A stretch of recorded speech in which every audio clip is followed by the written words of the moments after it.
2024 లేదా 25లో డిగ్రీ లేదా బీటెక్ చదివారా? సాఫ్ట్‌వేర్ జాబ్ కోసం ఎదురు చూస్తున్నారా? అయితే కోడ్ జ్ఞాన్ 100 డేస్ కోర్సులో చేరండి. జాబ్ సాధించండి.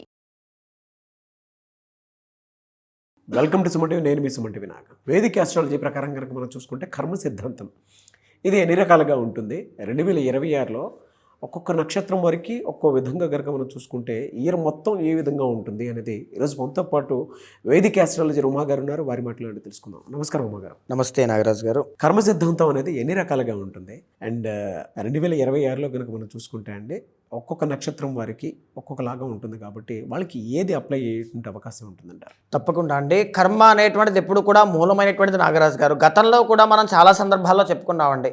సంచిత ప్రారబ్ధ ఆగామి కర్మల యొక్క ప్రభావం ప్రతి మనిషి మీద, ప్రతి నక్షత్రం యొక్క క్యారెక్టరిస్టిక్స్ మీద, వాళ్ళ యొక్క స్వభావం మీద, వ్యక్తిత్వం మీద, తీసుకునే నిర్ణయాల మీద ఖచ్చితంగా పడుతుంది. ఒక వ్యక్తి పలానా టైంలో పలానా ఆవేశపడ్డాడు అంటే కారణం ఏంటి అంటే ఏదో ఒక గ్రహం యొక్క ఇన్ఫ్లుయెన్స్ ఉంటుంది కాబట్టి ఆ టైంలో ఎప్పుడూ చేయని తప్పు కూడా చేస్తూ ఉంటారు. ఇక్కడ ఏంటి అంటే సంచిత కర్మ అనేటువంటిది కోసం మనం చెప్పుకోవాలండి. సంచిత కర్మ అంటే పాస్ట్ లైఫ్లో మనం తెలుసో తెలియకో చేసినటువంటి కర్మలు అనమాట. అది పాపం కానీ పుణ్యం కానీ ఏదైనా కావచ్చండి. దాని యొక్క రిఫ్లెక్షనే కరెంట్ ఇప్పుడు మనం అనుభవించేటువంటి లైఫ్ ఉంటుంది. అయితే ఈ టైంలో ఈ కరెంట్ లైఫ్లో మనం తీసుకునే ప్రతి నిర్ణయము కూడా చాలా వాల్యుబుల్ అండి. ఈ టైంలో నేను ఒక దొంగతనం చేస్తున్నానా, ఒక అబద్ధం ఆడుతున్నానా, ఒక దైవనామస్మరణ చేస్తున్నానా అనేటువంటిది చాలా వాల్యుబుల్ అండి.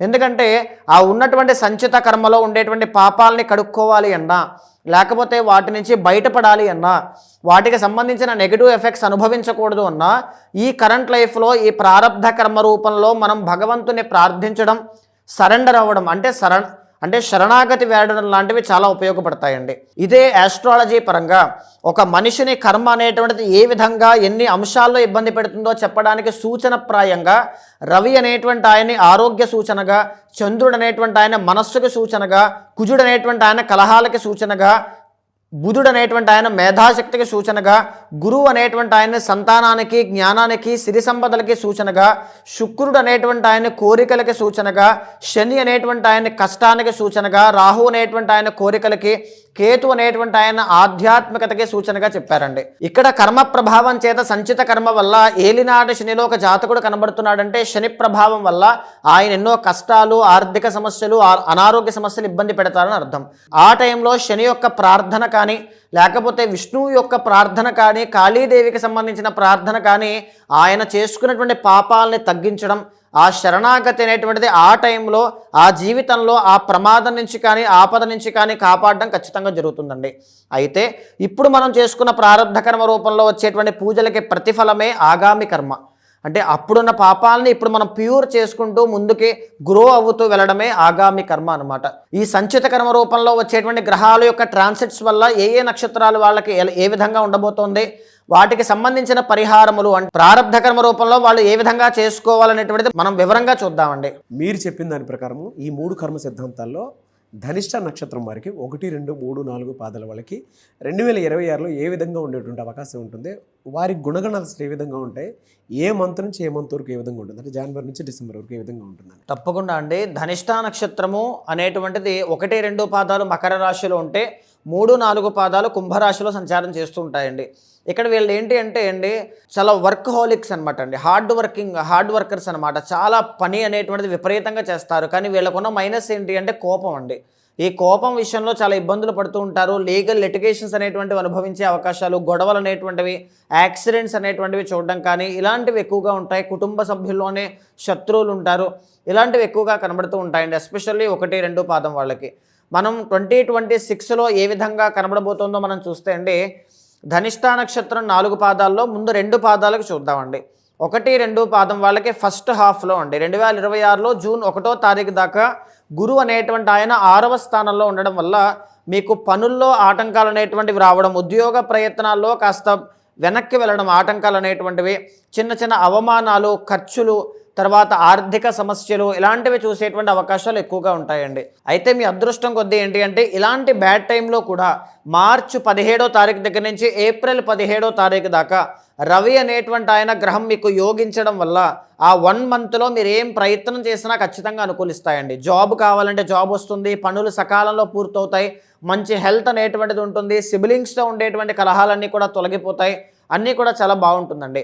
అయితే జూన్ 1వ తారీఖు దగ్గర నుంచి అక్టోబర్ 31వ తారీఖు దాకా వీళ్ళకి మంచి రాజయోగం అండి. ఎందుకు అంటే గురువు అనేటువంటి ఆయన 7th హౌస్ అయినటువంటి కర్కాటకంలోకి వెళ్తారు కాబట్టి, ఆ టైంలో గురుడు ఎగ్జాల్టేషన్లో ఉంటారు కాబట్టి ఎస్పెషల్లీ ఫారెన్ వెళ్ళాలి అనుకున్న వాళ్ళు, విదేశాల్లో నివాసం ఉంటూ అక్కడ ఉద్యోగ ప్రయత్నాలు చేస్తున్న వాళ్ళకి శుభవార్త. నేను చెప్పిన డేట్స్ మాత్రం ఖచ్చితంగా నోట్ చేసుకోండి, మంచి శుభవార్త అనేటువంటిది వింటారు.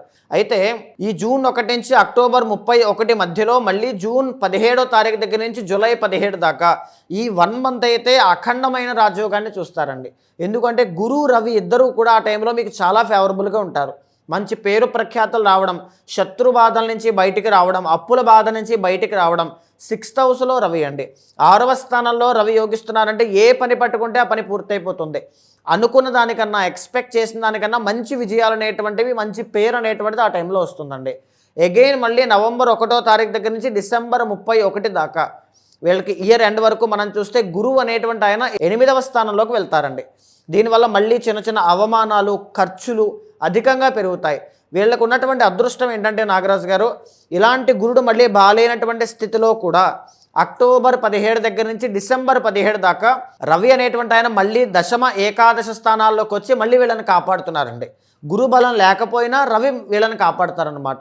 రవి యోగించడం వల్ల ఏం జరుగుతుందండి, ఆ 2 monthsలో ఉద్యోగ ప్రయత్నాలు, ఉద్యోగంలో ప్రమోషన్లు, మంచి పేరు ప్రఖ్యాతలు, నూతన పరిచయాలు, మంచి ఆరోగ్యము, తర్వాత ఏదనుకుంటే జరగడం, ఇవన్నీ కూడా ఆ టైంలో చాలా బాగుంటాయండి. శుభకార్యాలతో సహా చాలా బాగుంటుంది. సో ఇక్కడ ఏంటి అంటే ఇయర్ ఎండ్లో మాత్రం అక్టోబర్ 31 తర్వాత అండ్ ఇయర్ స్టార్టింగ్లో గురుబలము అనేటువంటిది పెరగడానికి ఖచ్చితంగా మీరు పరిహారాలు ఆచరించండి. అయితే ఇకపోతే శని అనేటువంటి ఆయన మీకు సంవత్సరాంతము యోగిస్తారు, ఇబ్బంది ఏమీ లేదు. మీరు పడిన శ్రమకే కష్టానికే తగిన ప్రతిఫలం చూస్తారు. రాహు కేతులు ఇద్దరు కూడా మీకు అనుకూలంగా లేరండి. ఈ సంవత్సరాంతము కూడా అనవసరమైన ఖర్చులు అధికంగా ఉంటాయి, డబ్బు నిలబడవండి, విద్యార్థులకి ఆటంకాలు అనేటువంటివి వస్తాయి, డిస్ట్రాక్షన్స్ అనేటువంటివి ఉంటాయి, పీస్ ఆఫ్ మైండ్ అనేటువంటిది చాలా తక్కువగా ఉంటుంది. ఇయర్ ఎండ్లో ఈ మెరిటల్ లైఫ్లో డిస్టర్బెన్సెస్ కానీ, కుటుంబ వ్యవహారాల్లో ఇబ్బందులు కానీ వచ్చే అవకాశాలు ఉంటాయి. అష్టమ కేతు అనేటువంటి ఆయన ఉంటారు కాబట్టి మానసిక ప్రశాంతత కోసం ఎక్కువగా ప్రయత్నం చేయాలి. ప్రశాంతంగా నిద్రపోవడానికి కూడా కొన్ని సందర్భాల్లో కష్టపడతారు. సో ఆ విషయాల్లో కొంచెం ఇబ్బంది కనబడుతుంది, జాగ్రత్త పడాలి. సుబ్రహ్మణ్య అష్టోత్తరాన్ని ఎక్కువగా పారాయణ చేస్తూ ఉండండి.